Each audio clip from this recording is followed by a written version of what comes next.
Há alguns anos atrás, nascia o pequeno Grisha. Ele nasceu no centro de Marley, no meio dos Eldianos refugiados, que viviam como verdadeiros escravos de Marley. O seu povo era totalmente controlado, mas as sementes da revolução já estavam semeadas dentro do povo eldiano. E os marleanos, para se diferenciarem dos eldianos, faziam exames de sangue. Esses exames, vez ou outra, eram adulterados. E assim, alguns eldianos conseguiam se passar por marleanos. E assim, supõe-se que durante muito tempo o titã de ataque foi sendo passado de eldiano para eldiano, enquanto eles se fingiam fazer parte de Marley. E isso se repetiu até o Grisha ficar praticamente adolescente. Nessa época, um homem chamado Eren Kruger recebeu o titã de ataque e se tornou o líder da revolução, se autonomeando de O Coruja. Esse portador do titã de ataque se passava como marleano, falsificando seus próprios exames de sangue, e não só se passava como um marleano e tinha todas as vantagens, mas também ele se infiltrou no exército, se passando por um oficial, e punindo outros eldianos. Assim, o Coruja, como um revolucionário, conseguia em seu trabalho fazer vista grossa para os revolucionários, porque no seu trabalho como marleano, ele tinha que punir os revolucionários, mas no seu trabalho como eldiano, ele tinha exatamente que liderar e motivar os eldianos a continuarem lutando pela liberdade. E assim, ele atuou em duas frentes por muito tempo. E o Grisha cresceu com ideais de liberdade. Ele nunca conseguiu ser um pássaro preso na gaiola. Ele nunca se contentou com aquela realidade. Ele queria ser livre. Já pensou em trabalhar lendo mangás? Clique no link na descrição e descubra como se tornar um profissional na arte de ler os mangás. Então, um belo dia, o Grisha viu que a sua irmã queria conhecer as coisas lá fora. Não era uma ambição muito grande. Ela queria apenas ver além dos limites da cidade. E o Grisha questionou por que eles eram proibidos a fazer algo tão simples. Afinal, eles também eram humanos, eles também tinham sentimentos, e não faria nenhum mal dar uma espiada rápida. Então ele levou a sua irmã para um distrito proibido, que era usado somente por Marley, e o acesso a eldianos a esse local é completamente proibido. O Grisha conseguiu fazer a sua irmã ter o seu pequeno momento de liberdade, mas isso custaria muito caro. Logo, dois soldados marleanos identificam que eles são eldianos e que estão em um local proibido.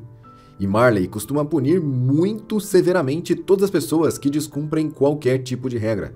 Os eldianos, na verdade, não são vistos como humanos que merecem respeito. Eles são vistos como coisas inferiores, vidas quase sem valor.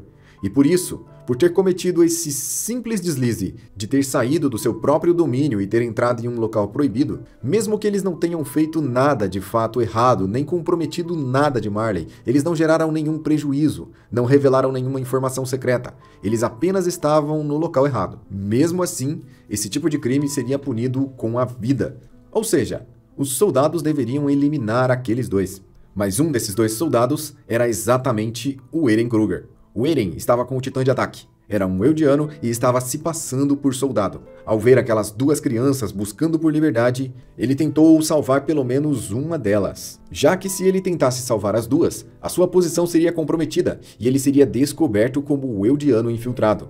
Ele tinha que fingir não saber nada para que ele continuasse guiando a revolução pelas sombras. E nesse dia, por culpa do Grisha, a sua pequena irmã sofreu uma dura punição. O soldado decidiu dá-la aos cães. E esses cães não são cães normais, eles são cães selvagens, usados para pegar caças em alta velocidade. E o Grisha ainda teve que presenciar a sua irmã servindo de alimento para esses cães.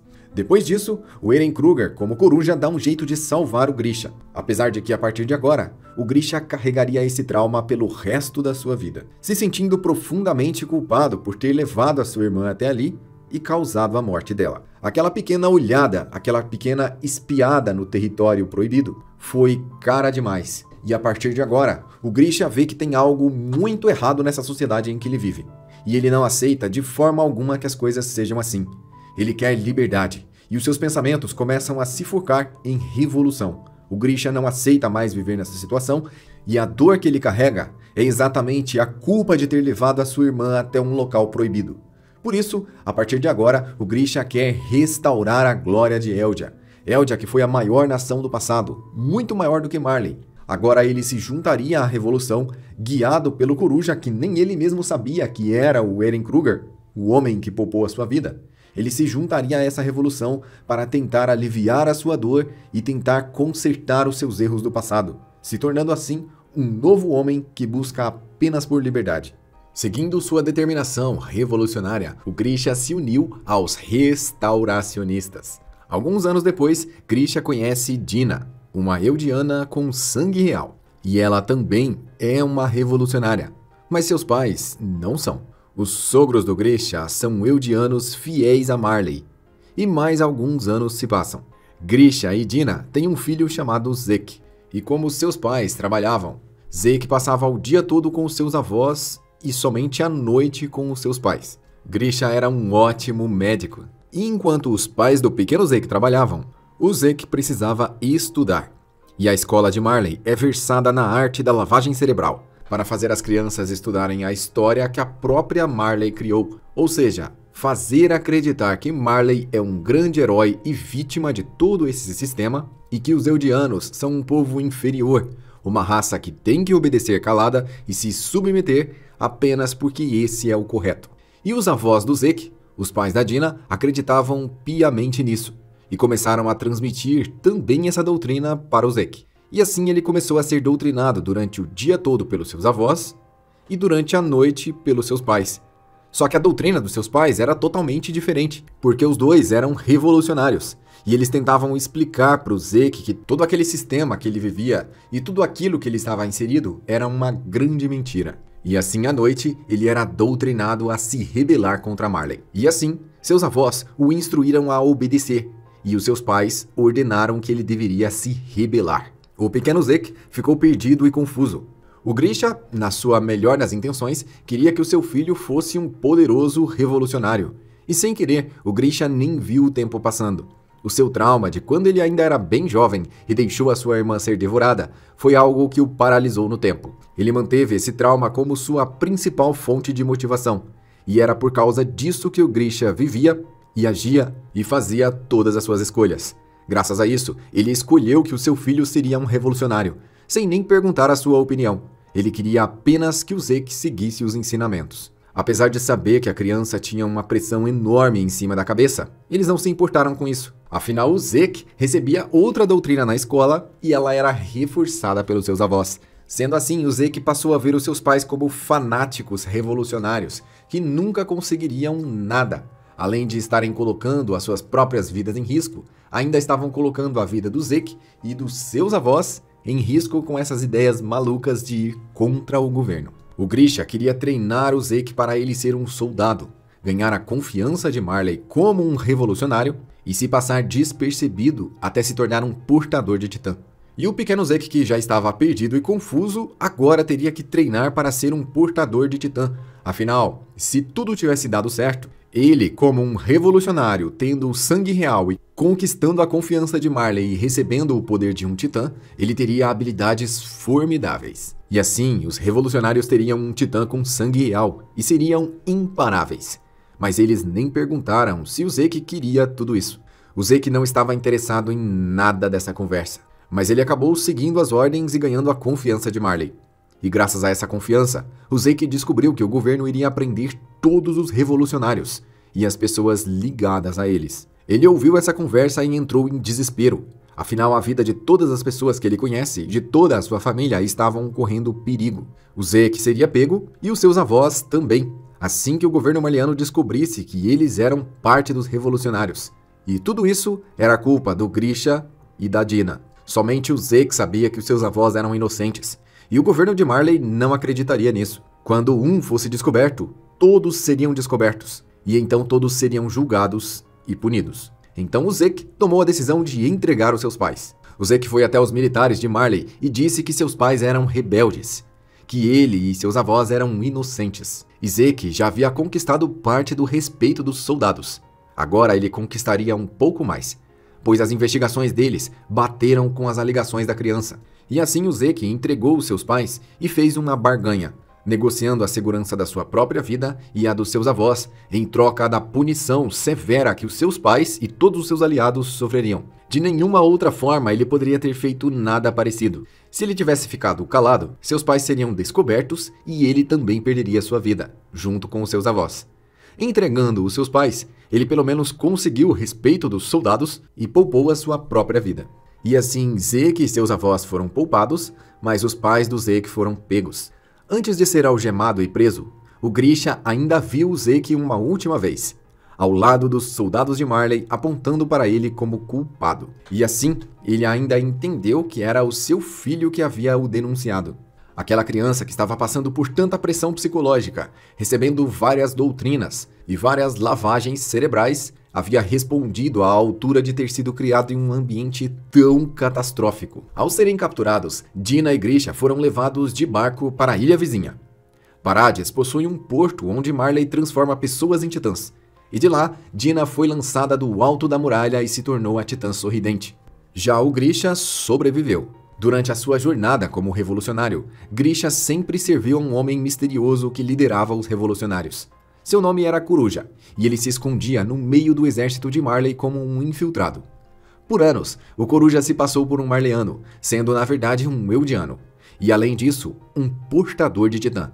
Grisha viu que o soldado que estava agindo estranho, e puxando o assunto, era Eren Kruger, o mesmo que o salvou e não deixou que ele também fosse devorado igual a sua irmã. Eren Kruger se levantou e se revelou como o Coruja. Logo em seguida, ele se transformou no Titã de Ataque e destruiu o barco de Marley que havia levado eles até lá. Esse ato foi extremamente simbólico, pois sem essa embarcação, eles jamais poderiam voltar para Marley. Agora, o destino era na ilha. Parades não tinha tecnologia para isso. Seu povo nem sabia que existia pessoas fora das muralhas. Na verdade, o povo de Parades nem sabia que vivia dentro de uma ilha. Tudo que eles viam e tudo que eles conheciam eram as muralhas. E assim, Eren Kruger destruiu todas as barreiras e agora só restava avançar. E como o tempo de vida do Kruger estava terminando, ele decidiu passar o seu Titã de Ataque para o Grisha. E assim ele obteve o poder. Aqui nós vemos o líder dos revolucionários passando a liderança dos revolucionários para o Grisha, já que nesse dia todos os revolucionários que o Coruja liderava foram pegos e transformados em titãs, sobrando apenas o Grisha. O Grisha foi o último membro da antiga tropa de restauracionistas de Eldia, e ele eventualmente recebeu a coroa, o Titã de Ataque. Kruger também o instruiu a ir para dentro das muralhas e criar uma família. O Grisha, agora como um revolucionário implacável, iria buscar pelo Titã Fundador. E assim ele se infiltrou em Parades e usou seus conhecimentos médicos naquela sociedade primitiva de dentro das muralhas, para ajudar todas as pessoas. Mas o Grisha constantemente via vultos. Durante a sua vida, ele conseguiu ver algumas vezes os fantasmas do Eren e do Zeke, adultos. E apesar de ver aquelas figuras misteriosas, ele se mantinha em silêncio. Isso já era o Zeke e o Eren mexendo nos tempos lá no futuro. Logo, o Grisha ganhou a confiança de todos e teve um filho com a Carla. Eren era o seu segundo filho, e agora Grisha guardava o segredo do mundo dentro do seu porão. Tudo o que havia no mundo lá fora estava guardado dentro desse porão. Todos os segredos, todos os perigos, todo o preconceito de Marley e a sua história do passado. E no dia em que o Eren disse que queria ir para fora das muralhas, o Grisha viu claramente a imagem do Eren adulto dentro da sua casa. Ele olhou bem fundo nos olhos daquela aparição. Era de fato o Eren, adulto com cabelos grandes. Ele estava o observando, e ao mesmo tempo o pequeno Eren estava clamando por liberdade. Assim, o Grisha promete para o pequeno Eren que quando ele voltar, ele vai mostrar para ele o interior do porão e os segredos do mundo. O Eren adulto o encarava diretamente nos olhos exatamente nesse momento.